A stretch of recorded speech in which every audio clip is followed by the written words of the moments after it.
Once we know we're in a place to talk, we have to separate this conversation into two phases, meaning the first part of the conversation, I'm just going to explore the conversation. And the reason is because you can't solve a problem you don't understand. And it sounds kind of obvious, but we all do this, right? Something went wrong, and I come and I say, "Oh, let's fix this." Oh, you forgot to pick up the dry cleaning? Fine, I'll send you a text message. You come in to try to make the problem go away.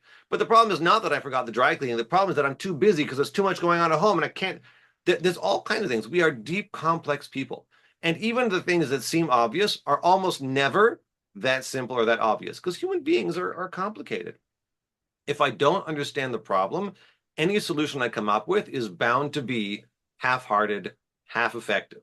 And again, I'm sure we can all relate to this. Oh yeah, we have this fight, we have this issue that keeps coming up, and we threw solutions at it, and nothing is stuck yet. And the reason, much of the time, is because we haven't really explored what it's about. So we are going to put resolving the problem off to the side. Hey, we're not sure where to go for Thanksgiving this year, right? I don't like going to your parents, but my parents are so far. What do we get? Okay, very common problem. If we sit down and try to say, okay, where are we going?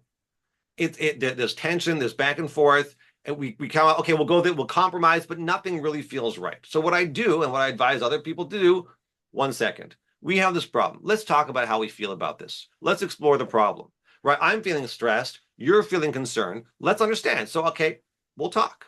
Now, the next important part of doing this conversation is it's one at a time, one person.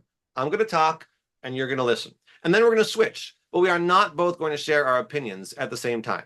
Because if we do that, you know well what that looks like. You say this and I say that, but I say very quickly rises, into some unpleasant state. So here we are. Moshe, you and I are going to talk about going to Thanksgiving. Where are we going? My parents are your parents, right? And I'm going to say, okay, I'm going to start. You're going to listen, Moshe, and I'm just going to tell you how I feel about the situation. I'm not coming up with solutions. I'm not discussing why we should or shouldn't do it. All I want to say is this. I hate going to your parents, Moshe. Your mom is always kind of nasty to me.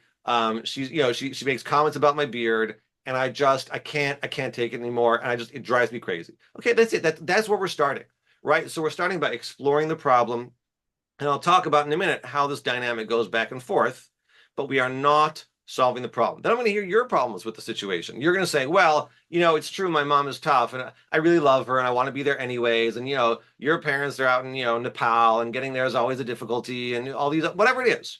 You share and I'm not going to argue with that. We're not solving the problem. At the end of this conversation, we may have no solution.